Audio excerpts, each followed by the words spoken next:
दोस्तों नमस्कार।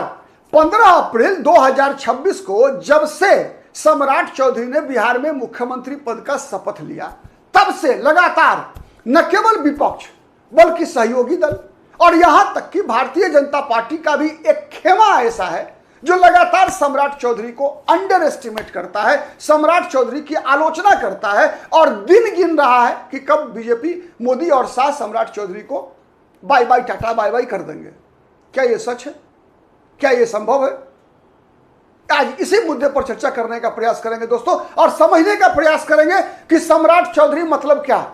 सम्राट चौधरी यानी भारतीय जनता पार्टी और आरएसएस। सम्राट चौधरी को क्यों भारतीय जनता पार्टी ने इतना बड़ा महत्वपूर्ण पद सम्राट चौधरी को सौंपा, और अब तुरंत का तुरंत बीजेपी क्या इनको बाहर का रास्ता दिखा सकती है क्या? विशेषकर बांकीपुर विधानसभा सीट पर उपचुनाव में हुए बीजेपी की हार के बाद कई लोगों ने यह सवाल खड़ा कर दिया कि सम्राट चौधरी जाने वाले हैं, सम्राट चौधरी का विदाई हो जाएगा, पहली परीक्षा में फेल कर गए हैं, मुख्यमंत्री बने, पहला उपचुनाव हुआ, राष्ट्रीय अध्यक्ष की सीट थी, सम्राट चौधरी जितवा नहीं सके तो यह सम्राट चौधरी की अयोग्यता है। ऐसी बातें लगातार कही जा रही है। तो दोस्तों आज इस वीडियो में हम समझने का प्रयास करते हैं कि आखिर सम्राट चौधरी की ताकत क्या है, क्यों बीजेपी और आरएसएस ने सम्राट चौधरी के नाम पर मुहर लगाई, और अब सम्राट चौधरी और बीजेपी और आरएसएस की नजर में कितने महत्वपूर्ण हैं। इसी विषय को दोस्तों समझने का प्रयास करेंगे। आप बने रहिएगा, देखिएगा पूरा वीडियो और फिर तब कमेंट कीजिएगा। हमारा विश्लेषण पसंद आए तो प्लीज लाइक कीजिएगा, शेयर कीजिएगा। दोस्तों मैं हूं प्रदीप कुमार, आप देख रहे हैं पॉलिटिकल आइडिया। दोस्तों सम्राट चौधरी को बीजेपी ने केवल मुख्यमंत्री नहीं बनाया। सम्राट चौधरी का बीजेपी में आयु कितना है? सम्राट चौधरी 1995 के आसपास राजनीति में आए, यानी अगर कुल राजनीतिक आयु उनके देखेंगे दोस्तों तो लगभग 31 साल की राजनीतिक आयु है उनकी। लगभग कह सकते हैं जब वो महत्वपूर्ण जिम्मेवारी लेकर राजनीति कर रहे हैं, यानी कम से कम विधायक रहे और विधायक के बाद की राजनीति उनकी है वो 31 साल की है। और इन 31 साल के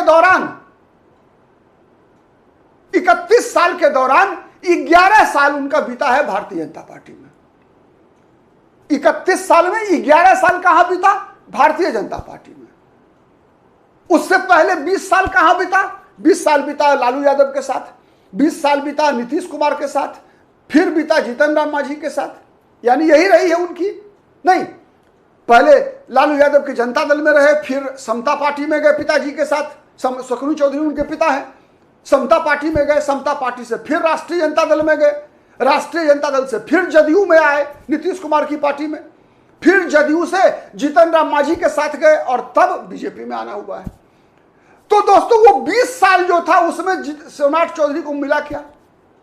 विधायकी, एमएलसी और बिहार सरकार में कभी कभार मंत्री, यही मिला ना। लेकिन 2015 से ही कह लीजिए आप, जब से वो बीजेपी में शामिल हुए तब से लेकर अब तक देखिए सम्राट चौधरी को बीजेपी ने क्या क्या दिया। सबसे पहले जब सम्राट चौधरी बीजेपी में आए उनको बीजेपी ने प्रदेश में उपाध्यक्ष बनाया। मैं इसलिए बता रहा हूं दोस्तों, तब आप समझ पाएंगे कि बीजेपी के लिए सम्राट चौधरी का मतलब क्या है और क्यों मैं दावे से कह रहा हूं कि बीजेपी सम्राट चौधरी को अभी और आगे बढ़ाने वाली है। अभी मुख्यमंत्री ही नहीं बल्कि इससे आगे भी जा सकते हैं सम्राट चौधरी, समझ लीजिए आप। बीजेपी में जब आए तब से क्या हुआ? बीजेपी के प्रदेश उपाध्यक्ष बने, फिर बीजेपी में वो क्या बने? एमएलसी बनाया गया उनको। एमएलसी बनने के बाद बीजेपी, जब नीतीश कुमार बीजेपी के साथ आए तो मंत्री बनाया गया, फिर विधान परिषद में नेता बनाया बीजेपी ने, और जब फिर नीतीश कुमार बीजेपी को छोड़कर चले गए राजद के साथ तो बीजेपी ने उनको विपक्ष का नेता बनाया। विधान परिषद में विपक्ष का नेता बनाया। विपक्ष का नेता का मतलब होता है कैबिनेट मिनिस्टर का रैंक, ठीक है। उसके बाद जब फिर नीतीश कुमार तीसरी बार लौट कर आए बीजेपी के साथ, तो उससे पहले सम्राट चौधरी बिहार प्रदेश भाजपा के अध्यक्ष बन चुके थे, बिहार में भाजपा के अध्यक्ष बन चुके थे। लेकिन जब नीतीश कुमार फिर आए 2024 में बीजेपी के साथ तो उनको डिप्टी सीएम बनाया बीजेपी ने। उप मुख्यमंत्री तारकिशोर प्रसाद और रेणु देवी को हटाकर बीजेपी ने सम्राट चौधरी और विजय सिन्हा को उप मुख्यमंत्री बनाया नीतीश कुमार के साथ। फिर 2025 का विधानसभा चुनाव खत्म हुआ, उसके बाद फिर से एक बार डिप्टी सीएम बने सम्राट चौधरी और विजय सिन्हा दोनों। जब सम्राट चौधरी डिप्टी सीएम बने दोस्तों, तो गृह मंत्रालय, पहली बार गृह मंत्रालय नीतीश कुमार के अलावे किसी मंत्री को मिला था। पहली बार नीतीश कुमार की 2005 से लेकर अब तक नीतीश कुमार मुख्यमंत्री थे ना, 15 अप्रैल से पहले तक, इसमें पहली बार नीतीश कुमार ने गृह मंत्रालय छोड़ा था और वो मिला था किसको? गृह मंत्रालय सम्राट चौधरी को। तो अब आप अनुमान लगा लीजिए कि 10 वर्षों के अंदर भारतीय जनता पार्टी में सम्राट चौधरी का सफर कैसा रहा है। तो दोस्तों, जो कोई भी ये सपना देख रहा है ना कि सम्राट चौधरी से नाराज हैं, नरेंद्र मोदी, अमित शाह इनकी विदाई कर देंगे, बांकीपुर से ये हो जाएगा, वो हो जाएगा, नितिन नवीन से नहीं पट रहा है, तो दोस्तों बीजेपी न नीतीश कुमार की पार्टी है, बीजेपी लालू यादव वाली राष्ट्रीय जनता दल की तरह पार्टी नहीं है, नीतीश कुमार जैसी जनता दल यूनाइटेड जैसी पार्टी नहीं है, बल्कि बीजेपी कैसी पार्टी है? राष्ट्रीय राजनीतिक दल है। बीजेपी न नितिन नवीन की पार्टी है, न बीजेपी सम्राट चौधरी की पार्टी है। आज सम्राट हैं, कल कोई दूसरा आएगा, आज नितिन नवीन है, कल कोई दूसरा आएगा। नितिन नवीन को भी पता नहीं था कि नितिन नवीन राष्ट्रीय अध्यक्ष बनेंगे। तो इसीलिए जदयू में, राष्ट्रीय जनता दल में, चूंकि बिहार में लोगों को लग 36 वर्षों से 36 वर्ष हो गए ना, 36 वर्षों से 90 से लेकर केवल 2 चेहरों को देखा है बिहार की राजनीति में, और ये दोनों चेहरे ऐसे थे जो अपनी पार्टी के मालिक थे। लेकिन अब बीजेपी का मालिक आज कोई है, कल कौन होगा ये कोई नहीं जानता। तो इसीलिए बीजेपी एक कैडर बेस्ड ऑर्गेनाइजेशन है, एक आइडियोलॉजी बेस्ड ऑर्गेनाइजेशन है। यहां रणनीति के अनुसार काम होता है, अलग अलग व्यक्ति का चयन अलग अलग रूप में किया जाता है, किसी को चेहरा बनाया जाता है, किसी को चाल बनाया जाता है, किसी के अंदर चरित्र दिखता है। तो दोस्तों, सम्राट चौधरी में लगातार, इसलिए मैं कह रहा हूं कि बीजेपी को सम्राट चौधरी में क्या दिखता है, चाल, चरित्र, चेहरा क्या दिखता है। दोस्तों, आपको याद होगा जब वाजपेयी प्राइम मिनिस्टर थे तो भारतीय जनता पार्टी के बड़े नेता गोविंदाचार्य ने कहा था कि वाजपेयी बीजेपी के मुखौटा है, आडवाणी असली चेहरा है। तो बिहार में सम्राट चौधरी यानी क्या? सम्राट चौधरी यानी बीजेपी का चेहरा, बीजेपी का चेहरा है सम्राट चौधरी।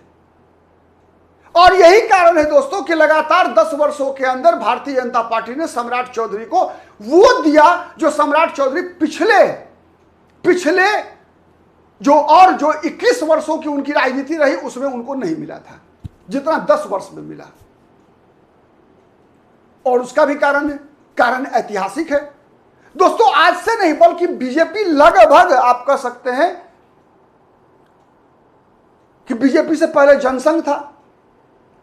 जनसंघ में जब कर्पूरी ठाकुर बिहार के मुख्यमंत्री बने दोस्तों, जनता पार्टी की सरकार बनी, तो आपको पता है जनसंघ उसका पार्टनर था।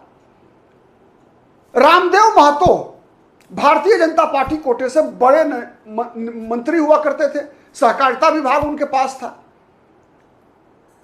उसी विधानसभा सीट से चुनाव जीता करते थे रामदेव महतो, जिस विधानसभा सीट से नंदकिशोर यादव आज विधायक रहे। अभी वहां से रत्नेश कुशवाहा को टिकट मिला है, ठीक है। तो उसी विधानसभा सीट से रामदेव महतो चुनाव जीता करते थे, भारतीय जनता पार्टी के कद्दावर नेता थे। दोस्तों, भारतीय जनता पार्टी ने जब बिहार में चुनाव लड़ना जीतना शुरू किया तो भारतीय जनता पार्टी के साथ सबसे पहले जो जुड़ने वाला समूह था ना, उस समूह थी ओबीसी की। सवर्ण तो बीजेपी के साथ आया, जो जैसा मैंने कहा ना कि बीजेपी में भी एक तबका है जो सम्राट चौधरी का विरोध करता है। तो वो तबका है दोस्तों जो कांग्रेस के आरजेडी के समर्थन में जाने के बाद बीजेपी से जुड़ा। यानी जब कांग्रेस पार्टी ने 1997 में लालू यादव का समर्थन करने का फैसला किया तो लालू यादव से नाराज सवर्णों ने बीजेपी को अपना लिया। वरना सवर्ण बिहार में, मैं एक बात और दोहरा दूं दोस्तों, आपको बुरा नहीं लगना चाहिए किसी को भी, कोई दर्शक, क्योंकि हमारे दर्शक हर जाति बिरादरी से हैं और मैं कोई जाति में भरोसा नहीं करता, लेकिन बिहार की राजनीति को समझने और समझाने के लिए जातिगत समीकरण समझना और समझाना मजबूरी हो जाता है, इसीलिए बता रहा हूं दोस्तों। भारतीय जनता पार्टी में किसी जाति का नेता आपको कम दिखेगा, जाति से नेता दिखेगा। जाति का नेता कम दिखेगा। जैसे उदाहरण के लिए बता रहा हूं, आप लालू यादव, तेजस्वी यादव की जुबान से आप बराबर सुनते होंगे, यादवों एक इकट्ठा हो जाओ, यादवों की राजनीति, ये वो लनपन। आपने कभी नित्यानंद राय से सुना है क्या कि मैं यादव का नेता हूं? नहीं सुना होगा आपने। वैसे ही जब सम्राट चौधरी बीजेपी में नहीं थे, तब सम्राट चौधरी में आपने सुना होगा कुशवाहा जाति, कोयरी जाति, इस तरह की बातें सम्राट चौधरी भी किया करते थे। लेकिन जब से बीजेपी में सम्राट चौधरी आए, कभी अपनी जाति की बात करते हैं क्या? नहीं। अंतर समझिए, मैं बता रहा हूं। बीजेपी का प्रयास क्या है? बीजेपी का प्रयास है कि बिहार में वो हिंदू वोट बैंक खड़ा करे, हिंदू वोट बैंक। बीजेपी किसी भी जाति को लेकर आगे नहीं बढ़ सकती और किसी जाति को छोड़ भी नहीं सकती। तो बीजेपी ऐसी जाति से नेता ढूंढ रही थी जो सबको स्वीकार्य हो, जो सबको स्वीकार्य हो। तो सबको स्वीकार्य माने जो माहौल बिहार का बना दोस्तों, उसमें जो 90 के बाद जिस प्रकार का माहौल बना बिहार में, उसमें यह स्पष्ट था कि बिहार में बीजेपी अगर किसी सवर्ण चेहरे को अगर आगे करके अगर मुख्यमंत्री बनाती है अगर, तो बीजेपी पर सीधा आरोप लगेगा कि यह फॉरवर्ड की पार्टी है। जबकि सच्चाई मैंने बताया, फॉरवर्ड बीजेपी का कभी समर्थन नहीं किया। यहां तक कि कैलाशपति मिश्रा, जिनको भारतीय जनता पार्टी का बिहार में शीर्ष पुरुष कहा जाता है, उन्होंने खुद अपनी किताब में दोस्तों, कैलाशपति मिश्रा ने लिखा क्या है, थोड़ा पढ़ना चाहिए दर्शकों को। तो भारतीय जनता पार्टी किसी पर्टिकुलर जाति की पार्टी बनने में भरोसा करती ही नहीं है, ऐसा कई बीजेपी के जानकार बताते हैं। बीजेपी चाहती है कि हम हिंदू वोट बैंक बिहार में तैयार करें, हिंदू वोट बैंक। और हिंदू वोट बैंक तैयार कौन कर सकता है? वो नेता कर सकता है, वो सामाजिक समूह से निकला हुआ व्यक्ति कर सकता है जो सबको स्वीकार हो जाए। तो जैसा मैंने कहा, एक ऐसी परिस्थिति बिहार में पैदा हुई दोस्तों, जिसमें सवर्ण नेतृत्व को आगे करके भारतीय जनता पार्टी बिहार में चुनावी गणित नहीं साध सकती। चूंकि बीजेपी राजनीतिक दल है, तो बीजेपी को चुनाव भी लड़ना है। चुनाव जीतेगी नहीं बीजेपी, तो बीजेपी की राजनीति ही खत्म है।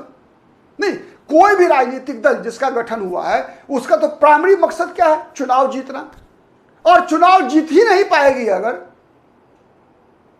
तो आदर्शवाद, व्यवहारवाद दोनों के अंदर सामंजस्य होना चाहिए। तो बीजेपी ढूंढती रही ऐसी जाति जिसके नाम पर सब सहमत हो सके। तो सवर्ण स्वीकार नहीं। जो माहौल लालू यादव के कारण बना बिहार में, उसमें यादव भी स्वीकार नहीं। जो परिस्थिति बनी, मैं फैक्ट बता रहा हूं, आप कितने सहमत है कमेंट करके बताइएगा दोस्तों।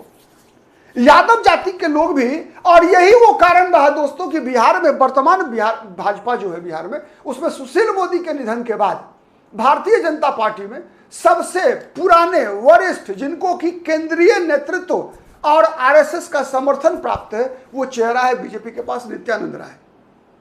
लेकिन नित्यानंद राय पर बीजेपी ने दांव नहीं लगाया। उसके दो कारण, एक कारण था नित्यानंद राय का यादव होना।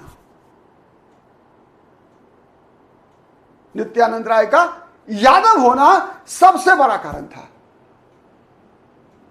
जिस कारण से बीजेपी ने अंत में यह तय किया कि चूंकि यादव जाति के खिलाफ ध्रुवीकरण हो रहा है बिहार में, जैसे सवर्णों के खिलाफ ध्रुवीकरण हुआ 1990 के बाद से, मंडल आयोग की रिपोर्ट लागू होने के बाद से, वैसे ही 2005 के बाद से, या कहिए 2000 के बाद से ही लालू यादव को प्रतीक मानकर यादवों के खिलाफ भी ध्रुवीकरण हुआ। तो इसीलिए बीजेपी, और दूसरा, अगर बीजेपी नित्यानंद राय को बना भी देती है, तब भी आने वाले दिनों में चूंकि नित्यानंद राय यादव राजनीति नहीं कर पाएंगे बिहार में, जैसे कुशवाहा राजनीति सम्राट चौधरी नहीं कर सकते हैं। कुशवाहा जाति से आते हैं, नित्यानंद राय यादव जाति से आते हैं। लेकिन बीजेपी में रहकर न नित्यानंद राय यादववाद कर सकते हैं, न सम्राट चौधरी कुशवाहावाद कर सकते हैं। नहीं, वाद नहीं कर सकते। करना होगा तो हिंदूवाद करना होगा। तो हिंदूवाद करने के लिए वर्तमान जो परिस्थिति है, राजनीतिक परिस्थिति है, उसमें कोई सवर्ण चेहरा और यादव चेहरे पर बीजेपी वो हिंदुत्व की राजनीति कर पाएगी कि नहीं कर पाएगी, इसका भरोसा बीजेपी को नहीं था। और यही कारण रहा दोस्तों कि सुशील मोदी के दिनों में भी, जब सुशील मोदी थे तब भी भारतीय जनता पार्टी बिहार में कुशवाहा नेतृत्व विकसित करने का प्रयास करता रहा।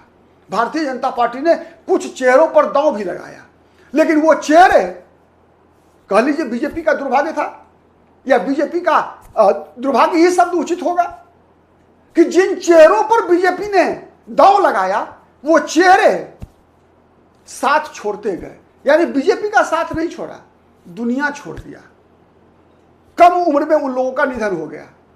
सतेंद्र कुशवाहा, सूरज नंदन कुशवाहा, ये सब ऐसे चेहरे थे दोस्तों बिहार में जिन पर भारतीय जनता पार्टी ने दांव लगाने का प्रयास किया, उनको आगे बढ़ाने का प्रयास किया। सतेंद्र कुशवाहा हो, सूरज नंदन कुशवाहा हो, पार्टी का पदाधिकारी बनाना हो, एमएलसी बनाना हो, लगातार प्रयास बीजेपी करती रही। लेकिन कम उम्र में ये लोग चलते गए, दुनिया छोड़ते गए। फिर बीजेपी को मिले सम्राट चौधरी। बीजेपी को लगा कि he is a right choice baby, he is a right choice baby, यही वो चेहरा है। क्योंकि सम्राट चौधरी ने भी तय कर लिया था, सम्राट चौधरी ने भी तय कर लिया था कि सम्राट चौधरी जाति की राजनीति नहीं करेंगे, जातिवाद की राजनीति नहीं करेंगे। जाति सच्चाई है, जाति सच्चाई है। इस सच्चाई से मुंह नहीं मोड़ सकते कि कोई व्यक्ति का जन्म, क्योंकि हमारे यहां जाति अब जन्मना बन गया है। नहीं, पिता की जाति से ही हर व्यक्ति की जाति तय होती है, तो इससे आप इनकार नहीं कर सकते। लेकिन जातिवाद करना और जाति से होना, दोनों में अंतर है। तो चूंकि सम्राट चौधरी कुशवाहा जाति से आते थे, इसीलिए बीजेपी ने इनको बहुत तेजी से ग्रूम कराया और आज मुख्यमंत्री बना दिया। तो बीजेपी को लगा कि सम्राट चौधरी यानी कुशवाहा जाति का नेता, कुशवाहा जाति एक ऐसी जाति है जो सबको साथ ले सकती है, सवर्ण को भी स्वीकार्य हो जाएगा, जो मध्यवर्ती जातियां हैं जिसमें बिहार में वैश्य हैं, कुर्मी है, यादव जाति का भी एक हिस्सा है, अति पिछड़ा है, दलित है, महादलित है, चूंकि किसानी से जुड़ा हुआ है और किसानी से, गांव से, खेती से जुड़ी हुई जाति है। तो किसानी, खेती, गांव से जुड़ी हुई जाति का संबंध हर जाति के लोगों से होता है। वो जिसे हम कहते हैं ना कि सर्वस्पर्शी, यानी सबके पास पहुंच। कहीं कोई, कुछ जातियां हैं ना यहां, जैसे उनके बारे में लोगों ने एक धारणा बना लिया है, जिस किसी भी कारण से हो, कारण अलग अलग है। मैं तो मानता हूं उसके लिए हिंदू समाज दोषी नहीं है। समय ऐसा आया, विकृति ऐसी फैलती गई, कभी और चर्चा करेंगे उस पर। लेकिन आज वास्तविक स्थिति यही है दोस्तों कि कुशवाहा बिरादरी एक ऐसी बिरादरी के रूप में उभर कर आई और बीजेपी को यह लगा कि या तो कुशवाहा या वैश्य, इन दो बिरादरी में से किसी एक बिरादरी से हम बिहार में अगर चेहरा बनाएंगे अगर, तो वो सबको साथ लेकर चल पाएगा, सबको जोड़ पाएगा। तो चूंकि वैश्य बिरादरी से देखेंगे तो झारखंड में भी बीजेपी ने बनाया था रघुवर दास को मुख्यमंत्री। अभी दिल्ली के मुख्यमंत्री है रेखा गुप्ता, प्रधानमंत्री खुद वैश्य बिरादरी से हैं, अमित शाह खुद वैश्य बिरादरी से हैं।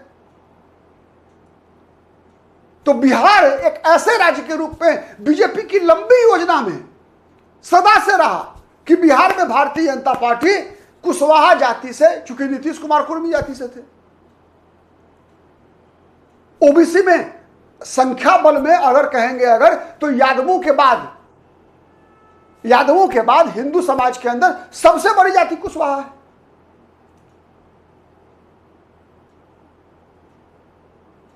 और अग्रेसिव नहीं होता है कुशवाहा, सबको स्वीकार हो जाता है, एकोमोडेट करता है। अगर हम एक शब्द का इस्तेमाल करें, कई लोगों को बुरा नहीं लगना चाहिए, सहिष्णुता, तुलनात्मक रूप से, व्यक्ति की बात मैं नहीं कर रहा, मैं बात कर रहा हूं वो समाज की।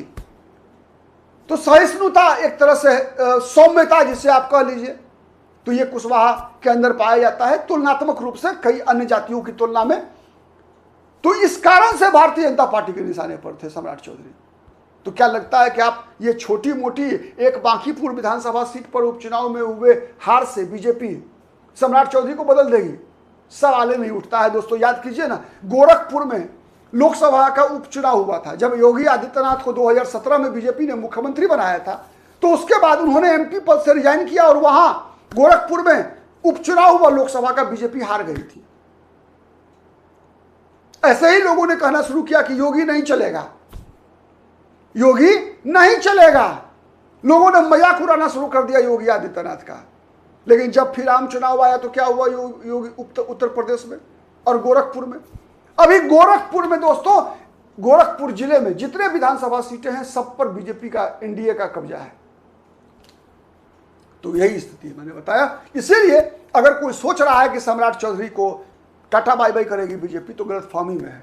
लंबी रेस के घोड़ा है सम्राट चौधरी बीजेपी में, याद रखिएगा।